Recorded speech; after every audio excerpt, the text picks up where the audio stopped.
श्रुतिस्मृतिपुराणानाम्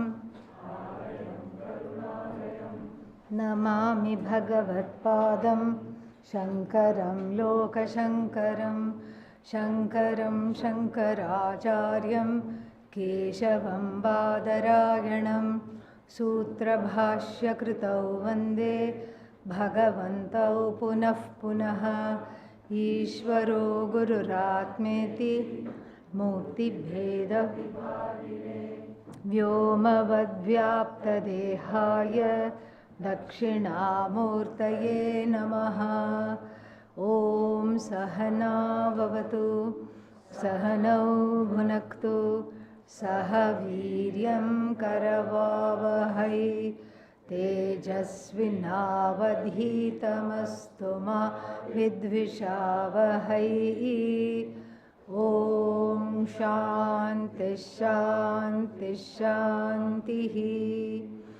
ॐ पार्थाय प्रतिबोधितां भगवता नारायणेन स्वयं व्यासेन ग्रथितां पुराणमनिना मध्ये महाभारतम् अद्वैतामृतवर्षिणीं भगवतीम् अष्टादशाध्यायिनीम्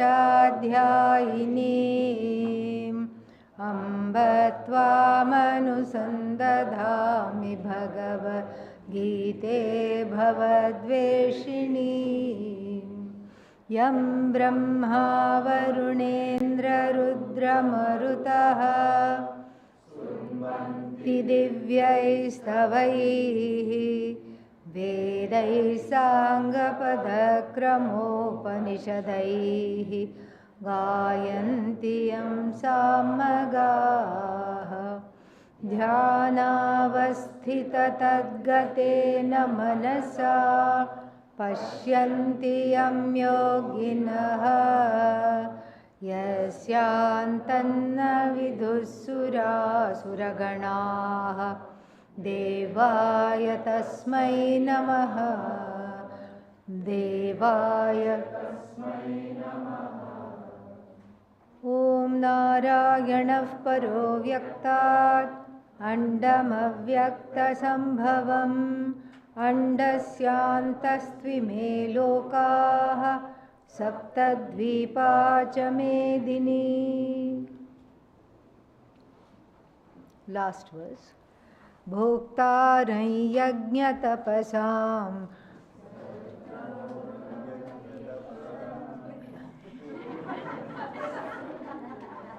That was sheer chaos. That was fun. Let's do it again. Bhoktarai yajñatapasam sarvalokamaheshwaram suhridam sarvabhutanam jnatva mam shantim richati. Om tatsat iti Srimad-Bhagavad-Gītāsu Upanishadsu ब्रह्मविद्यायां योगशास्त्रे श्रीकृष्णार्जुनसंवादे संन्यासयोगो नाम पंचमोऽध्यायः. So we saw the first line yesterday. Second line, suhridam, suhrid. Suhrid means shobhana, shobhanam hrid yasya. So the a good-hearted person is called suhrid, and sushtu hrid yasya, the one who has a good heart. But so many people have good heart. Why it is said Bhagavan here? Description of Bhagavan is given with a good heart. Well, suhrid means pratyupkara anapekshaya, karoti karma. So the one who does whatever they have to do, especially with regard to other people, without expecting anything in return. Upakara is help. Pratyupakara means help back. Back help means what? They will do something for me if I do something for them. The whole samsara is full of these kinds of relationships. I scratch your back so that you will scratch my back. And then people have children also for that purpose only. And what is the need to have children? I will take care of them when they are small, and then later I can guilt trip them and say, look how much I sacrificed, look how much I took care of you, and you are going to ashram to study instead of taking care of me.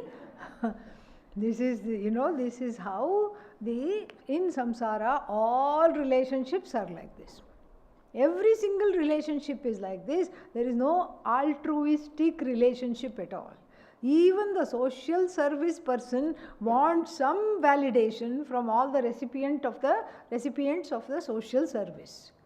Everybody should say, wah, wah, wonderful, taliyan, clap, clap, you have done so much for our community. You have done so much. Because supposing they don't do anything, and when the person passes by, they make a sour face, there will be no more social service. That person will migrate to some other community and try their hand there.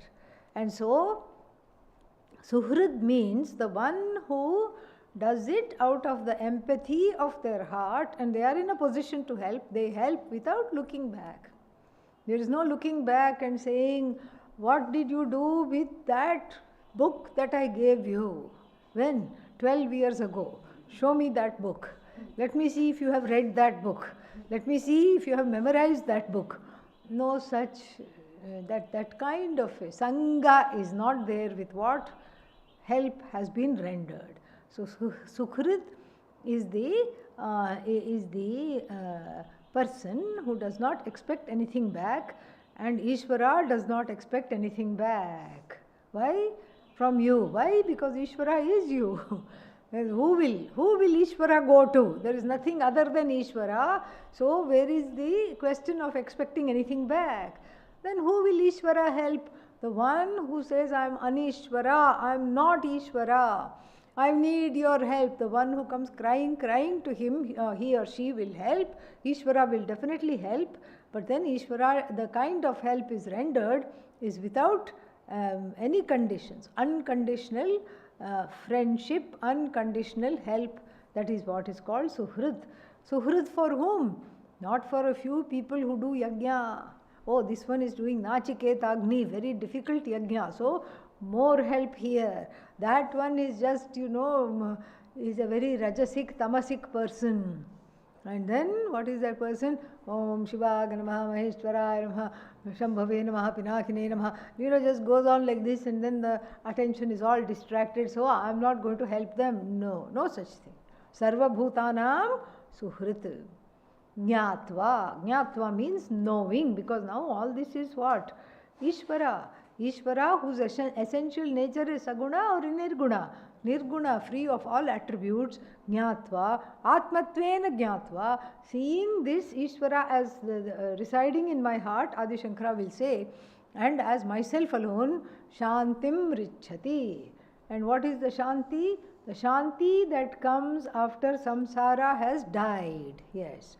As long as samsara is alive, no Shanti. There is only one entity with which one cannot get along. Every other entity you should be able to get along. Who is that entity? Samsara. Samsara, there is no compatibility. For the mumukshu, for the jignasu, there is not even one moment of tolerance of samsara, because it is the cause of anartha vrata. All the host of sorrows, host of difficulties. So getting out of samsara means what? There is no way to get out of samsara. Means that samsara should be dead to you. With all its possibility, with all its glitter, with its glamour, with its bling, and everything that it has to offer, one must see that it's as good as dead, because whatever it offers is anitya. Anitya means what? Dead. It's not there. And I am in search of nitya. So only when that happens, the Shanti is uninterrupted, uninhibited Shanti comes. Otherwise the Shanti is always inhibited. buy all the things I want and I can't have, and all the things I have and I want to get rid of. So where is the Shanti? The Shanti is only in sleep you get some Shanti, Anitya Shanti. And then even if you don't get Shanti, your loved ones get Shanti while you are sleeping, because they don't have to deal with you. For them, when you are asleep, it's a mini moksha from you. Okay, so Bhashya. Bhoktaram yajnanam tapasam cha.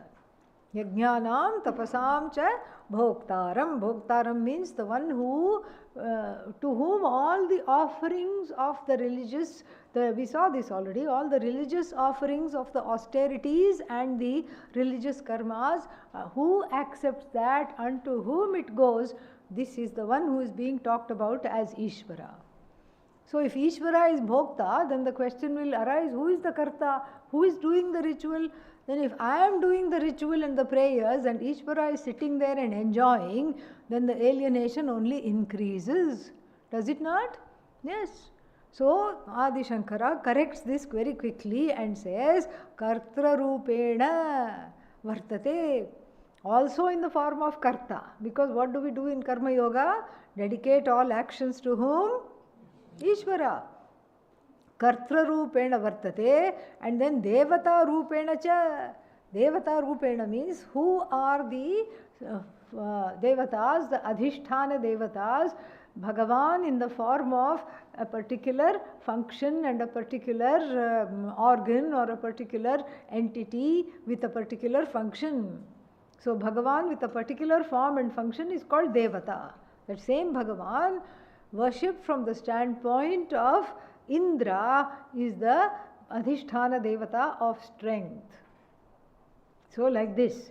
And Vishnu, if it's worshipped as Vishnu, is the Adhishthana, the presiding deity of the feet.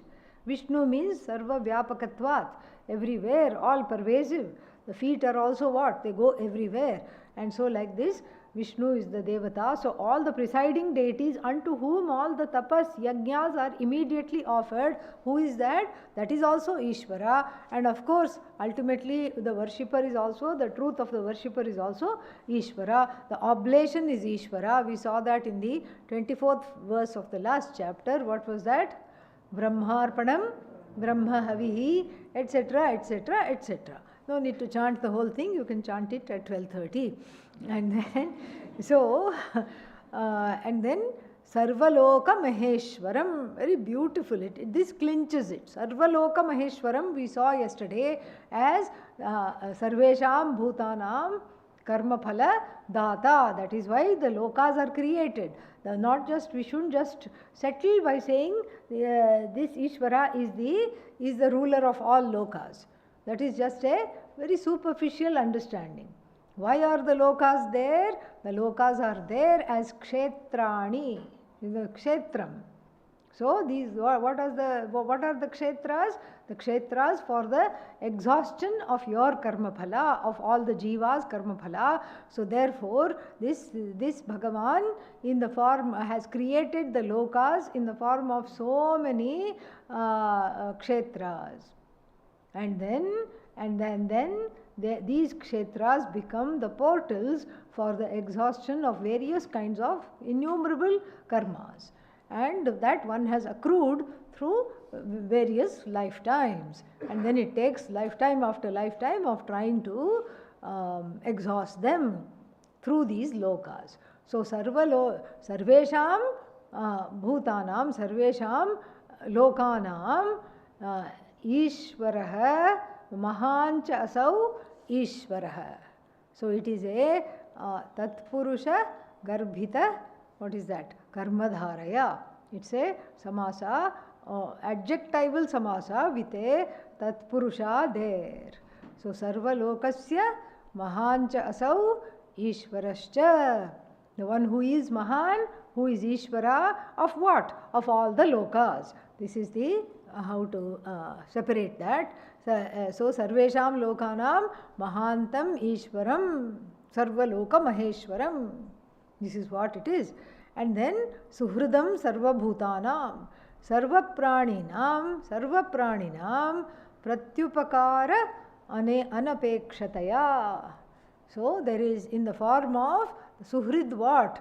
The one who is in the form of the friend. And what kind of a friend? To all beings who breathe, Sarva Prani, all the Pranadhara, all the Jivas. All the Jivas, everything that is alive, all the Jivas, this Ishvara is a friend. What kind of a friend? So, he does upakara, he helps without any conditions of getting pratyupakara. Pratyupakara means getting the help back. No help is needed. And so therefore, what about all the things people do? People go to temple, in India at least, other places also it might be there, I don't know. People go to temple and then they say, please pass this person who happens to be my son, my daughter, in the upcoming very difficult entrance exam for medical school or whichever, And then, oh goddess, I will give you the most expensive sari. The parents go and say that, okay? And then is it necessary to say that? No. Is the goddess going to pass your child only because of the sari? And then you forget and you say, very, very sorry, I forgot the sari. If you say that, no. Goddess can, any goddess or any manifestation of Bhagavan, Bhagavati could care less about the sari. Yeah. So this is a kind of a devotee who is called Artharthi. Artha, the helpless devotee. Just like we have speed dial, police, ambulance, like that. So Bhagavan, one more is there. So only in emergency, you dial Bhagavan. That is called Artha. And then this one is a little more pragmatic. Knows, okay, if something is coming in the way, doesn't think, okay, this son of mine, this daughter of mine is not studying. Doesn't think like that. And doesn't also think, actually, I am also not terribly bright. The mother doesn't think like that. Neither is the father. So how can the child be a Brihaspati? Not possible. And that also the person is not honest enough to think. The person just says, do some miracle. Make this person the next Prime Minister of India. Make this person extremely intelligent. Make this person pass all the exam. Make this person make them a shoo-in in the Indian administrative service. Give them this, make them a doctor. And the person who is the subject matter for being made into a doctor, even if they have a little paper cut, they faint, okay? Yeah, not good. Psychological, strength is not there to become a doctor. Small paper cut, sometimes you handle sheaves of paper and then you just get a cut and the person becomes murchita immediately. And such a person, the people say, please pass him so that he will become doctor. And so that's why the life of Ishvara is not easy. Okay, so many people, so many things to do this. But Bhagavan does not make fun of this kind of bhakti. This kind of pratyupakara bhakti where something is expected of me and therefore I am going to do this because Bhagavan did something for me and I am going to do something for him, that is also accepted by Bhagavan quietly, because Bhagavan wants everybody to become a bhakta, because that is the first stage to Atmajnanam. Without bhakti there is no mukti. So therefore, Bhagavan, see, you could be doing many things. You could be robbing a bank. But here you are buying sari for Bhagavati. This is a very nice, noble thing to do. You are cleaning the temple in lieu of your child passing the exam. You are doing seva at the temple. You are giving annadanam. So many things, kinds of seva you are doing. Bhagavan encourages that because it gives antahkarana shuddhi, which is needed for atmajnanam. And such a bhakta is also exalted. But this is only from the standpoint of the bhakta. From the standpoint of Ishvara, nothing is needed. Even the few dry fruits and little water that you go like this in the morning is not necessary. from the standpoint of Bhagavan. Then why do I do it? Because I want my karma phala. And so that I can have my karma phala, I do it. Like that it is. It is all about you. It's not about Bhagavan, because Bhagavan is Sarva Bhutanam, Sarva Praninam, Suhrit. And then what else? Sarva Praninam, Pratyupakara Nirapekshataya. In the form, he is a Upakari. Upakari means then the one who does upakara, one who helps. He is the helper who does not expect anything in return. So, and then you here, up till now you can be having Dvaita Bhava, Sarvaloka Maheshwara, out of touch with me completely, the one who is controller of all the lokas, Sarvaloka Natha. And then what am I?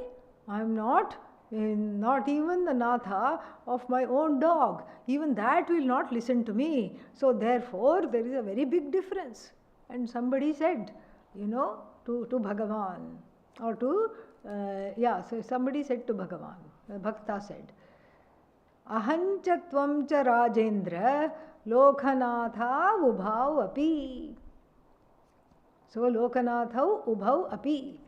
You and me, O Lord, are what? Lokanatha. Lokanatha is a compound. How will you resolve this compound? You know the meaning of Loka, world, Natha, Lord. So world, Lord. You don't have to know Sanskrit. How will you resolve it in English? You and me are both world lords. How will you resolve this in English? Lord of the world. You, O Lord, are the Lord of the world. You are a compound called 6TP, Shashti Tatpurusha. And I am what? Bahuvrihi, lorded by the world. I am that one who is lorded over by the entire world. Even one mosquito, when I see it, and the mosquito is what? Hundreds of times smaller than me, I look at this mosquito and then I get into a net out of fear. This is who I am. and then what? What are you? Lord of the world. So up till now all the descriptions, the one who is altruistic enough to help without any return, and the one who is what? The Lord of not just one world, Lokanatha, not one loka, but all the lokas. And then the one who is what else was there? Sarva Praninam, Suhrit, Then there was one more there, the one who is the consumer of, unto whom all the yajnas and tapas and everything goes. Up till now there is Dvaita Bhava. Adi Shankara resolves it with a very beautiful word. He says, Sarva Bhutanam Hridaye Shayah Hridayesham Hridaye Shayam. Pun there. Let's not miss the pun. Hridaye Shaha you can say. So, what is that? Hridayasya Ishaha, and then Hridaye Shete iti Hridaye Shayaha, the one who sleeps in the heart. Why does Bhagavan, it is said, sleeps in the heart? Because when there is a sleeping person, do you know that they are there? No, they can be sleeping in the next room, but you don't know that they are there. Similarly, Bhagavan is likewise Hridaye Shayaha. So the one who is sleeping in the heart, because you think Bhagavan is sleeping. Bhagavan is not really sleeping. This is from your own standpoint. You make this mistake of thinking Bhagavan is the sleeping partner. I am the one who is doing everything. Bhagavan is sleeping. Bhagavan is not sleeping. Bhagavan is the very presence. You are the one that is sleeping. Where? In Ajnana Nidra. Anadi Ajnana Nidra Shayaha you are. You are sleeping the sleep of ignorance. Bhagavan is actually awake and trying to wake you up also.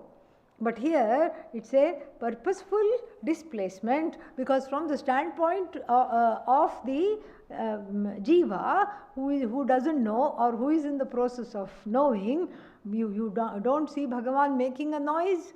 And even if you are going to rob somebody, the Bhagavan doesn't say, don't do that, don't do that. There is no voice that says, don't do that. And then when you are having food, Bhagavan doesn't say, what about me? I am also hungry. No such voice. So the presence of Bhagavan is not palpable or objectifiable like even a sleeping person. Are you sleeping? You can't say no, and you can't say yes either.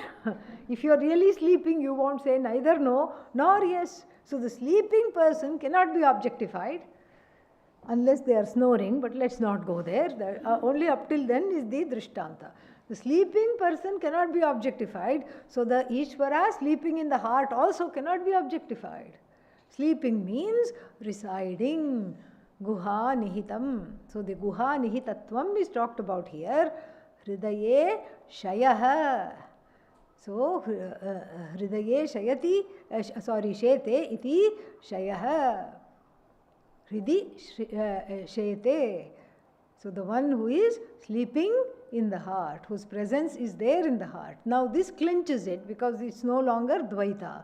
Where is this Bhagavan located? Located is only in the form of Upalabdhi Sthanam. Where is this Bhagavan available for me? And that is going to be clinched even further as Sakshi, as Sarva Sakshinam.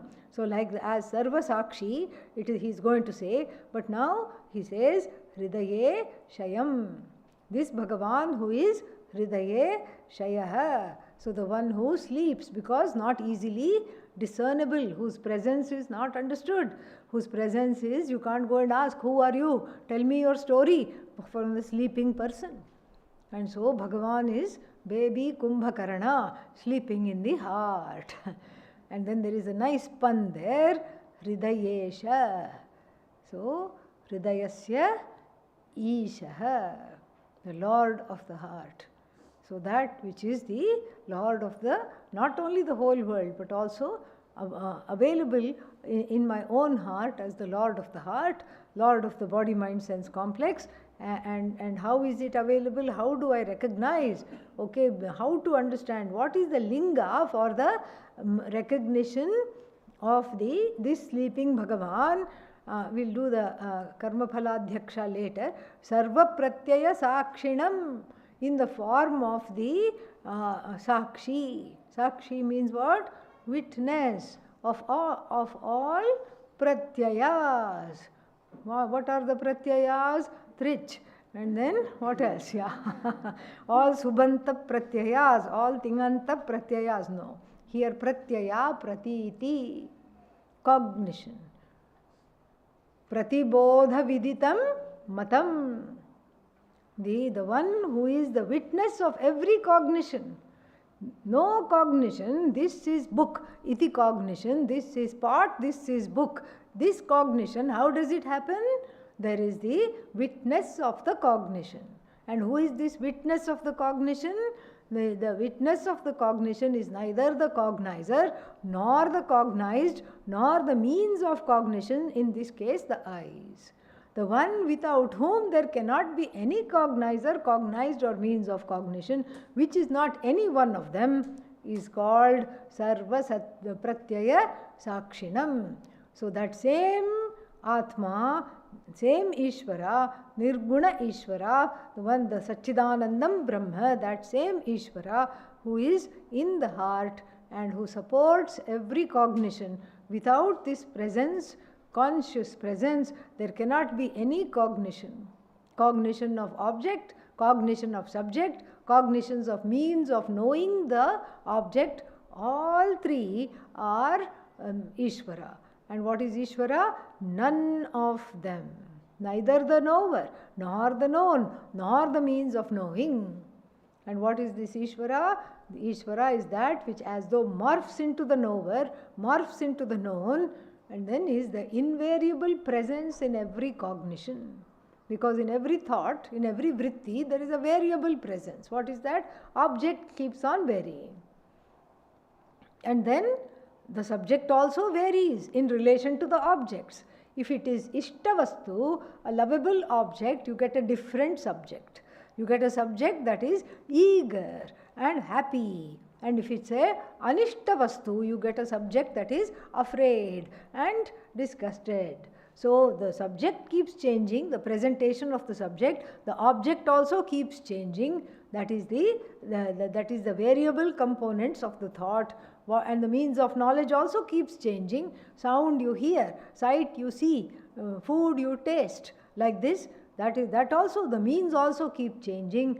But that one invariable presence which is there all the time, alive, awake, sentient, without limits, that is the one that lights up the vritti, which in turn lights up the object, lights up the subject, the self-aware subject, lights up the subject, meaning subject in relation to the object. I am knower of pot, iti. And then that is the invariable presence, and that is what is called sarva pratitehe sakshi, the sakshi of all the cognitions and recognitions.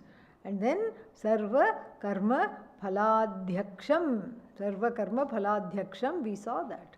The one who is the Lord of the giver, the meter outer, the one who meets out the karma. Meets out the karma means in relation to whatever has been done. You have done the karma all right. After that, it's put in a box and sent away, as we saw yesterday. And then Bhagavan decides. In which life what karma should be exhausted. And then what else? Sarva karma phaladhyaksham mam. And who is this mam? Narayanam. Narayana. The word Narayana is a favorite word of Adi Shankara, and it has many meanings, many derivations. First we take Nara. Nara means what? Human being, not man. Human being. Nara means human being. Nariyate iti naraha. The one who never comes to an end. Keeps traveling. So, human being. So, narasya samuhaha. So, nara is jiva. So, this jivanam samuhaha nara. Nara means a group of jivas. And you can, in the group, everything can come. All the ganas can come. The flying ones, the creeping ones, the crawling ones, the swimming ones. What else? The walking ones. All these things. Jara, yuja, and then udbija. All the life forms. What else is there? Shvetaja, and then andaja, born of egg, born of moisture, like mold, etc. And then andaja, shvetaja, udbija, born of the earth, and born of another person directly, born of egg, born of another person, all the way, in whichever way you categorize all the beings, and who is the Lord of all of them, that is the Ishvara that is being talked about. And then this group of human beings, group of all beings is called Nara. So, Naram Ayanam Yasya Saha Narayana.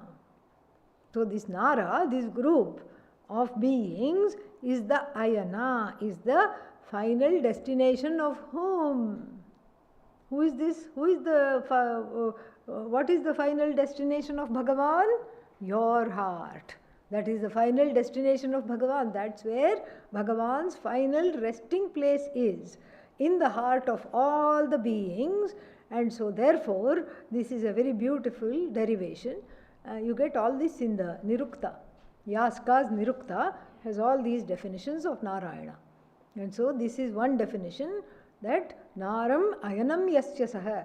The human beings, the host of, not human beings, the host of beings, all the ganas, all the groups of beings, in the whole creation is the ultimate residing place of whom? That one is called Narayana. Or you can take it from the standpoint of the Jiva also, Narasya Ayanam, straight away. The destination of every human being is who? Ishvara. Now, is the river going to the ocean or is ocean coming to the river? This is very confusing at the meeting point of the river and ocean. Because as the meeting point comes together, it looks like the river accelerates. I can't stand this viraha, I can't stand this separation and this longing, I want to go. And it looks like the ocean comes to swallow up the river also. And so it is very confusing there and here also. The idea is they are one. So Narayanam, and then what happens to this Narayana? Yeah, Jnatva. Knowing what? As the truth of oneself. There is no other way of knowing Ishvara. Ishvara, if you know as a guy in the sky, samsara continues right in the backyard. So therefore, for the sake of removing samsara, I have to know I am non-separate from Bhagavan. Narayanam Jnatva, Atmatvena Jnatva, we have to add Shantim. And what is Shanti? Sarva Samsara Uparatihi. This is the Shanti. The Shanti is the death of samsara. Death of samsara for whom? For you. When samsara stops shining as a possibility to eke out small happinesses, that means you have Shanti. Samsara has been, you are dead to samsara. Samsara is dead to you. Like the verse in the second, towards the end of the second chapter of the Bhagavad Gita, Ya Nisha Sarva Bhutanam Tasyam Jagrati Samyami Yasyam Jagrati Bhutani Sa Nisha Pashyato Munehe. So here is somebody who is out of samsara because of Atmajnanam. And then what else? And here is somebody who is still in samsara because of Ajnanam. And so what is the connection between the two? No connection. It's like night and day. What connection does night have with day? No connection. No point of the concurrence is there between the two. So the Jnani is awake in the night for all the beings. And for all the beings, what is the night? Night sthaniya means Ajnanam. So the timira, the darkness of the night, is equal to Atma Ajnanam. This is and to this sleep of Atma Ajnanam, the Jnani is awake because Jnani has no Atma Ajnanam. And then to the reality in which the beings are awake. Malls, balls, go here, go there, do this, do that. All kinds of superficial activities to keep samsara at bay. It is like taking a tablet when you have fever. And then the tablet wears off. And then what comes back? Fever comes back. So until the jada, the root of the fever is addressed, fever will keep coming back. And so you have to know the root and address the root. And so the paracetamol that is taken is just a palliative, takes care of the symptoms, not the cause. So here samsara is the cause of Ashanti and not just I don't need to be distracted by some patchwork, some pills. Movie is a pill and then everything that you do is a pill.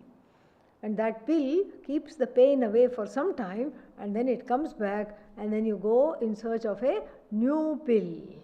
And so this is what all the jivas are doing, and to that reality in which the jivas are awake, the Jnani is asleep, meaning the Jnani is not awake to samsara. Samsara uparama has taken place. And so then richati means apnoti, gains. Gains what? Gains this Shanti. What kind of Shanti? Swarupa Rupa Shanti. Not apekshika Shanti, not a anitya Shanti. Not kadachit ka Shanti, not the Shanti that comes kabhi kabhi. So this is not the accidental Shanti, no, not the elusive Shanti, but Swarupa Bhuta Shanti, the Shanti that is my own nature, I I understand knowing this Ishvara as myself. And so ends on a wonderful note of the Mahavakya. So let us look at the summary a little bit so that we do a little bit of lion back looking. What is lion back looking? Simhavalokanam, yes. So, chapter 5, yeah. So the first few verses start on the same topic as the third chapter, where Arjuna confuses the two lifestyles for what? One for Atmajnanam, and he considers sannyasa closer to Atmajnanam. And he confuses the lifestyle for the destination, and that is the response of the Lord for that comprises the first 7 verses, and Arjuna's question and the response. And then later on, from the verse 8 onwards, we have the Jnani Lakshana. We have Jnani Lakshana from a long piece of Jnani Lakshana, and then we have the it comes in 2 segments. From 8 to 13 we have one set of Jnani Lakshana. How is the Jnani in relation to their own body, mind, senses? So the Jnani, how do they relate to their own body, mind, sense complex? That is the part 1 of Jnani Lakshana. And then the Akartritvam of Bhagavan is talked about in verses 14 to 15. And then again part 2 of Jnani Lakshana. How do these Jnanis, what do these Jnanis know, and how did they get there? So all that will come. The famous verses, Tad Buddhayaha, Tadatmanaha, Tannishtaha, Tatparayanaha, and how do they behave in the world? Vidya Vinaya Sampanne, Brahmane Gavihastini, etc. So their conduct in the world, what do they know? How did they get there? How did they get there? Verse 20. Na prakhrishyet priyam prapya, na udvijet prapya cha apriyam. Sthira buddhira sammudhaha, brahmavid brahmani sthitaha. How did they start to abide in Brahman? Because they avoided excesses, ecstasy and agony, both the sides they avoided, and because of Karma Yoga. And then what else did they avoid? They avoided reveling in sense objects, thinking that they will make me happy. So, samsparshajaha bhogaha dukkhayonayaha. They understood these happiness or the joys, small joys born of contact with objects, to be very dangerous because they are short-lived and they are not going to give lasting happiness. And then this is all how did they get there? Because they have the ability to master their sense organs and master the force of desire and anger. 23. And then the Jnana Phala was talked about in 24 to 27. Jnana Phala was talked about. 24 to 26, 27 and 28. Now that Atma Jnanam has taken place, what should one do? Then Nididhyasana topic is introduced, and then culminating in the description of Bhagavan as the truth of oneself, which is the hallmark of the Jnani. So thus we have finished chapter 5, and then from tomorrow what we will do is this class, what time does it meet now? 10 o'clock. So 10 to 11, this class what we will do is use for Kathopanishad 2. Okay. So 3 o'clock what will we be doing? Nirvikalpa Samadhi. Okay. So we will be practicing what it said here in verses 27, 28. Okay. So we will be doing Nirvikalpa Samadhi, so that 3 o'clock you can be spared. So in the morning itself we will finish off with Katho 2, Kathopanishad second class. We will be done with that. Okay. All right. Any other questions? Yes. Could I ask something that you asked us to do for homework in the beginning when we started chapter 5? Yes, please. You asked what the difference is between Arjuna's question and Yes. chapter 5? Yes. Did we ever figure that out? No, we didn't figure it out. And I think people forget the answer. I think we forgot the question itself. Yeah. But that is something interesting to dwell upon. Because in chapter 3, what does he say? He is still very much he's very much invested in the karma, the action of, what is that called? The war that he hates. And so, how does that? How does the chapter 3 begin? Asmin ghore karmani. You have thrown me in this terrible karma. And why have you done that? When you yourself are touting, knowledge is better, is more shrestha. Knowledge is more exalted than karma. And then what are you asking me to do? Therefore, do karma.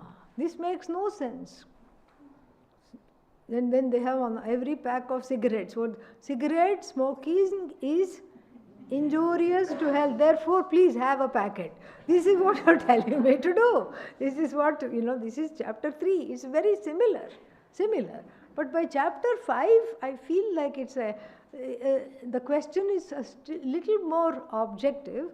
The questions are a little more objective and little more honed into to the whole flow of the knowledge. And so, how does chapter 5 begin?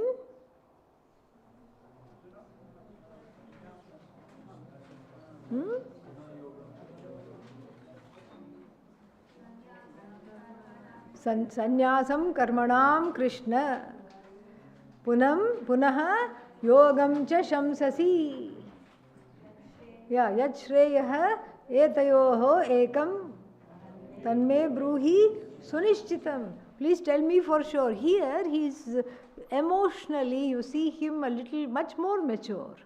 He doesn't say, mohayasi buddhim iva me. You're confusing me as though. He catches it and he says, he puts a quick as though there. That's how we learn to get away with a lot of things by putting in as though. We learnt it from Arjuna. Buddhim mohayasi. Quickly he adds what? Iva. You're confusing me, oh Lord, as though. You're confusing me because you're telling one thing. There is a contradiction in your words, as though. Here, he is not interested in the contradiction. Here, he says, please tell me. There also he says that, but he says this after he talks about the contradictory words. Here, he is much more honed in as a disciple. The discipleship is ripe for knowledge. And how do we know that our discipleship is right for knowledge? Because we stop questioning and then everything around us and start to introspect and look at our own self. What is it that I am not understanding? Rather than what is it that you are mixing up for me? As though, of course. Yeah. Why are you being so mixed up? As though. And then, that's the question. Here, he's not saying Krishna is mixed up. Bhagavan is mixed up. He's not saying. What is he saying? He says, I don't know. Ekam vada. Nishchitya. What is Shreyas? Tell me what is Shreyas. Because after hearing 4 chapters, now I am much more deeply committed to what? Shreyas. Yes, I still have raga dvesha. I don't want to fight this war. So as long as I can keep you talking, I don't have to fight this war. So I'm going to extend this teaching as much as possible. And also I'm not doing it to extend the teaching. I really am confused. Because that's what it is. Same satsang question comes week after week after week after week after week.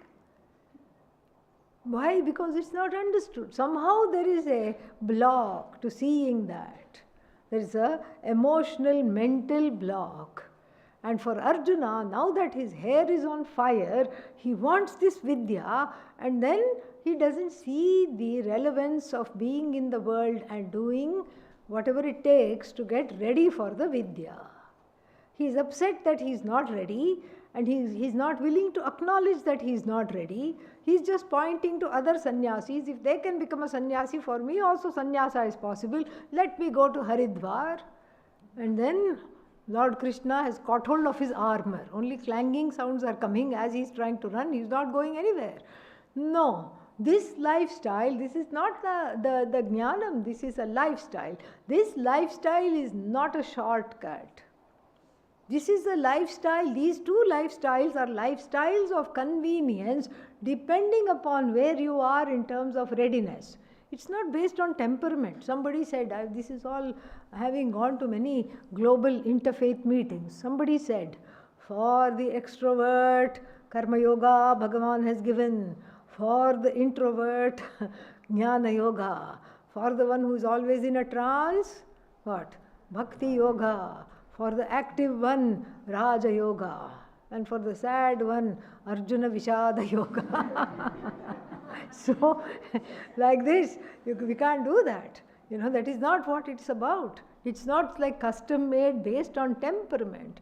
The lifestyles are not based on temperament. Introverted or not, you still have to do Karma Yoga. Extroverted or not, you still have to pursue Atma Jnanam. That's nothing to do with temperament. It has to do with the readiness rather than temperament. Regardless of your temper or temperament, you can still become ready for Atma Jnanam. That is the idea. Here it's a much more honed in, a little less reactive Arjuna that we see in chapter 5, and then in chapter 6 also, 7 also, he still maintains that, what is that here? We have to really give Arjuna a lot of credit. He doesn't efface himself.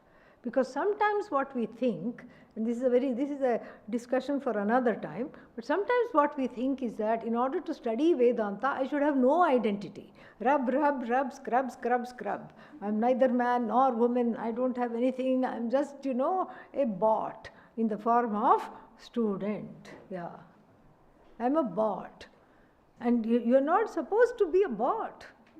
And Arjuna doesn't efface himself. He maintains a healthy dose of self-reflection and self-respect also.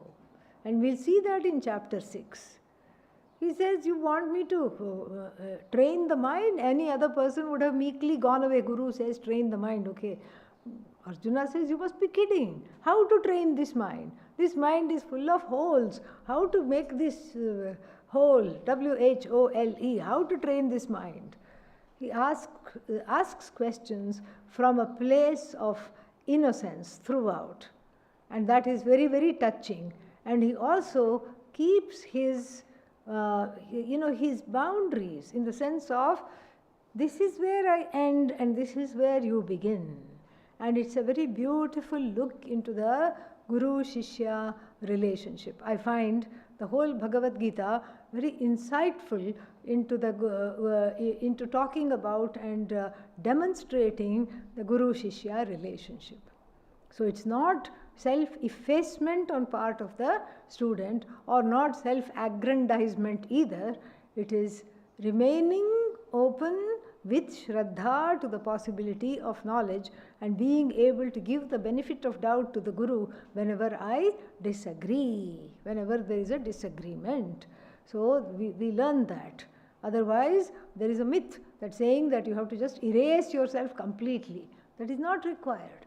Otherwise, why Bhagwan gave you this kind of a body, this kind of a mind? There is a purpose. And so, I learn a lot from Arjuna's questions. And then 6th chapter we are blessed because my questions will come. 2 questions of Arjuna will come. Okay? All right. Om Purnamadav Purnamidam Purnat Purnamudachyate Purnasya Purnamadaya Om Shanti Shanti Shanti Harihi Om Shri Gurubhyo Namah.